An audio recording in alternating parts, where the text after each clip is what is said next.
윤석열 대통령 내외분의 프랑스 방문 이튿날 일정이 마무리되었습니다.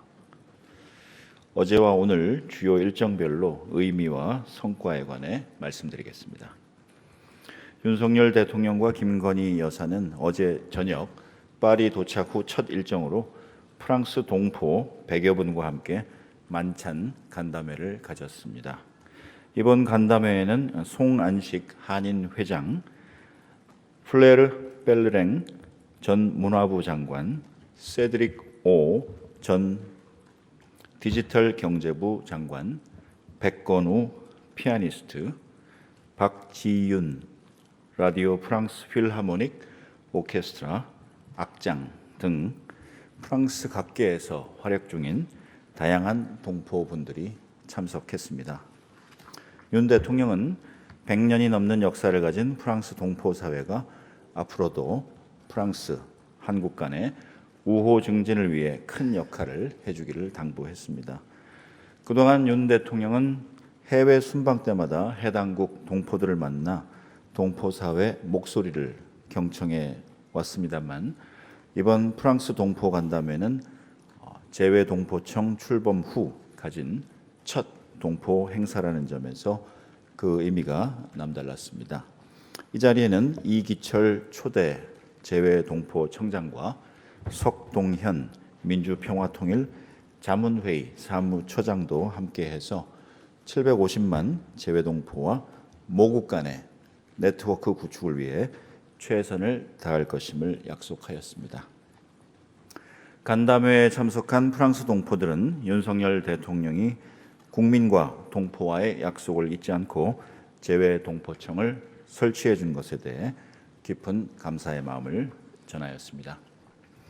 오늘 첫 공식 일정으로 윤 대통령은 엠마누엘 마크롱 대통령과 엘리제궁에서 1시부터 한 프랑스 정상회담을 가졌습니다. 약 2시간 동안 진행된 이번 회담에서 양 정상은 한 프랑스 관계 발전 방안에 대해서 공동 언론 발표를 실시하였고 오찬을 겸한 회담에 이어 단독 회담을 가졌습니다.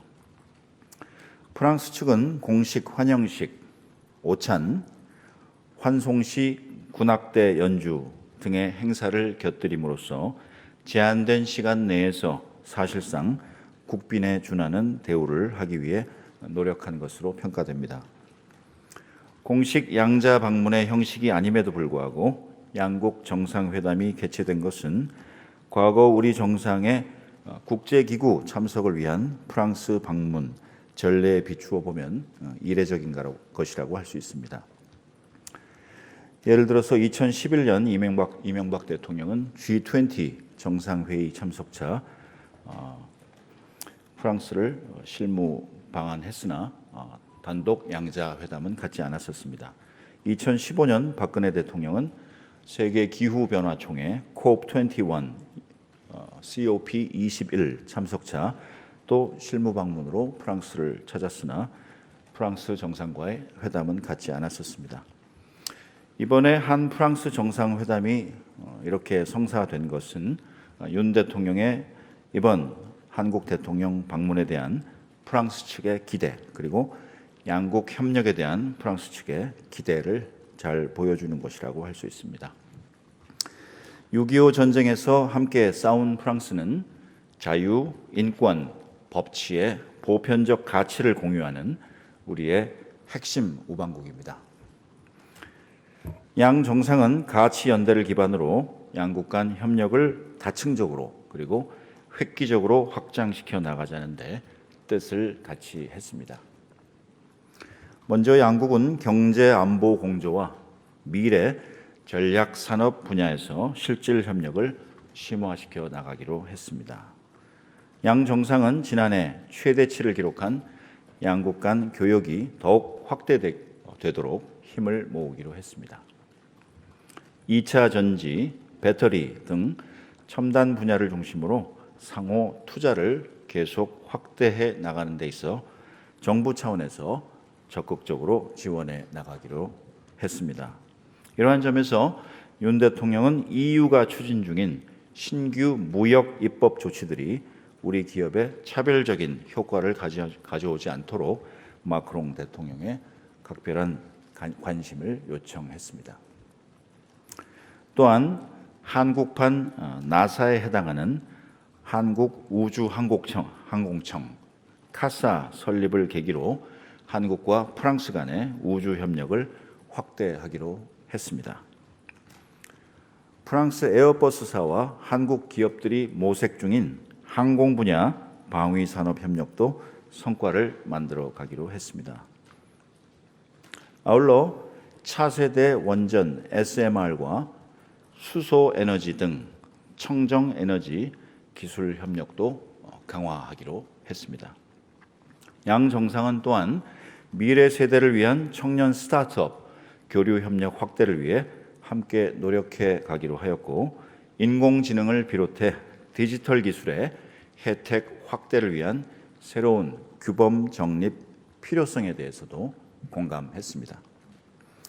한국과 프랑스 각자 강점을 지닌 첨단 기술 분야에서 협력을 강화함으로써 큰 시너지 효과를 거둘 수 있을 것으로 기대됩니다. 또한 양 정상은 사이버 위협 대응에 관한 협력을 추진하기로 했습니다. 2024년 7월 파리 하계 올림픽을 계기로 사이버 안보를 서로 구축하고 북한의 불법 사이버 활동 대응에 있어 양국 정보 당국이 긴밀히 공조하기로 했습니다. 다음으로 양 정상은 북한 도발 대응과 북한 인권 개선 협력을 포함한 북한 문제에 대해 공조를 확대해 나가기로 했습니다. 양 정상은 안보리 결의를 정면으로 위반한 북한의 반복되는 도발을 강력히 규탄하면서 이러한 불법적 행동에 대해서 국제사회의 단호한 대응이 필요하다는 데 뜻을 같이 했습니다. 윤 대통령은 2023년 북한 인권 보고서 발간을 비롯해 북한 인권 참상을 알리고자 하는 노력을 설명하였으며, 마크롱 대통령은 우리 정부의 노력을 확고히 지지하며 북한 인권 증진을 위해 함께 협력해 나가자고 하였습니다. 마지막으로 양 정상은 가치 연대국으로서 영내 그리고 글로벌 무대에서의 공조를 보다 강화해 나가기로 했습니다. 양 정상은 양국의 인도태평양 전략이 핵심 가치를 공유하고 개방성과 포용성을 중시한다는 점에서 협력 가능성이 크다는 데 공감하고, 자유롭고 평화로우며 번영하는 인태 지역을 위해 구체적인 협력 방안을 모색해 나가기로 하였습니다. 양 정상은 규범 기반의 국제 질서가 위기에 처한 지금 각자 차기 안보리 비상임 이사국과 상임 이사국으로서 국제 안보 문제에 관해 긴밀히 공조해 나가기로 하였습니다. 관련해서 윤 대통령은 글로벌 책임 국가로서 우크라이나 전쟁 종식과 평화 회복을 위해 가능한 지원을 적극 실시할 것이며, 그 과정에서 프랑스를 비롯해 나토 그리고 국제사회와 긴밀히 협력하겠다는 의지를 전했고, 마크롱 대통령은 이를 환영했습니다. 이번 회담은 미래를 함께 준비하는 파트너로서 양국의 협력을 심화시키는 동시에 5월 히로시마에 이어 한 달 만에 다시 만난 양 정상 간의 우애를 돈독히 하는 소중한 기회가 되었던 것으로 평가됩니다. 윤 대통령은 한국 프랑스 정상회담을 마치고 제172차 국제박람회 기구 총회에 참석해 2030 등록 박람회 우리나라 프레젠테이션의 네 번째 연사로 나섰습니다. 윤 대통령은 도전의 도시이자 미래의 도시인 부산이 미래로 향하는 2030년 세계 박람회를 위한 최적의 후보지임을 강조하였습니다.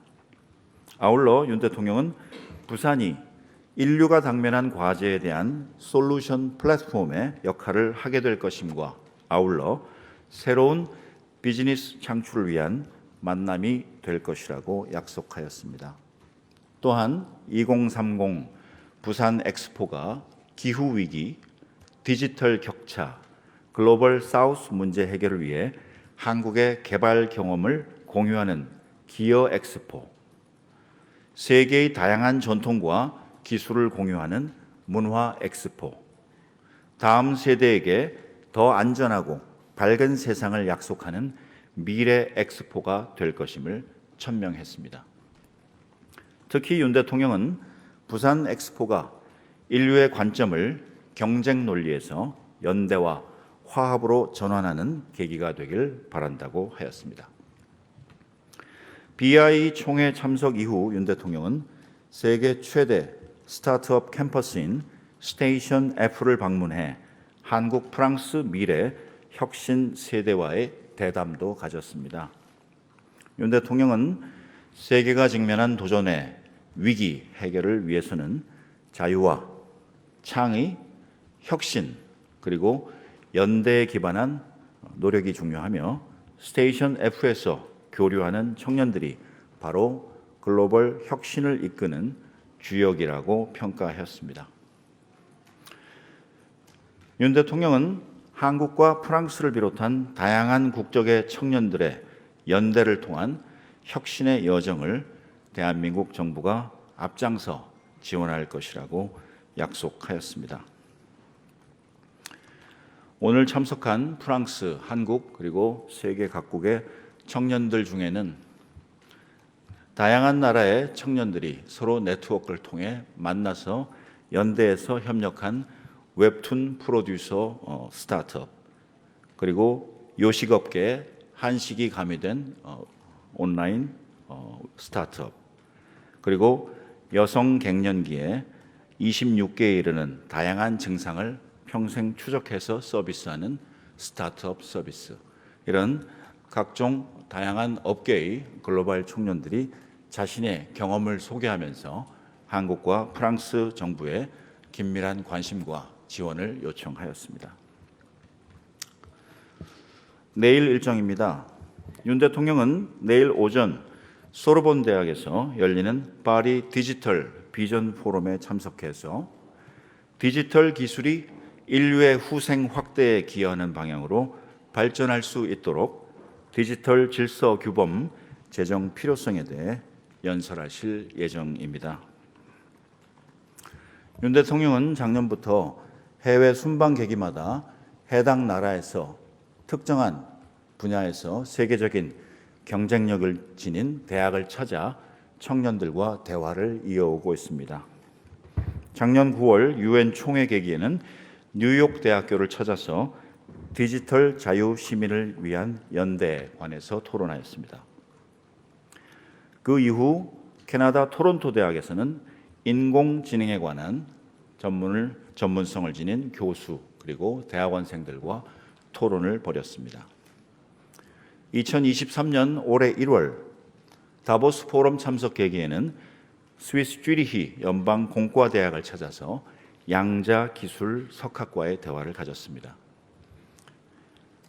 지난 3월 일본 방문에는 게이오 대학교를 찾아서 한일 미래 세대 강연을 통해서 미래를 향한 우리의 용기라는 주제로 토론을 벌였습니다.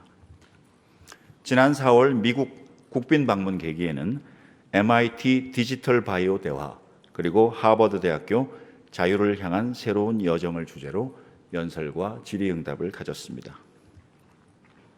이번에도 마찬가지로 내일 소르본 대학에서 뉴욕 구상에서 밝힌 디지털 격차 문제에서 한 발 더 나아가서 디지털 AI 시대가 우리에게 주는 편리함과 동시에 인간의 자유를 역설적으로 위협할 수 있는 위험성에 대해서 경고하고 디지털 시대의 새로운 규범 창출의 필요성에 대해서 역설할 예정입니다. 그리고 오후에는 우리나라가 주최하는 2030 부산 세계 박람회 공식 리셉션에 참석해서 각국 대표단을 대상으로 부산 유치 지지 교섭 활동을 계속해 나갈 예정입니다. 이번 총회 계기에 각국은 서로 다른 시간에 리셉션을 개최하게 되는데 사우디아라비아는 어제 6월 19일 리셉션을 가졌으며 이탈리아는 오늘 6월 20일 각각 만찬 리셉션을 이미 개최했습니다.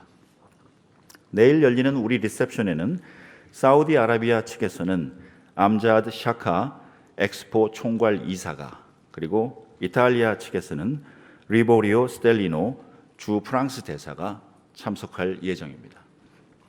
리셉션 행사를 끝으로 내일 오후 베트남을 국빈 방문하기 위해 하노이로 출발할 예정입니다.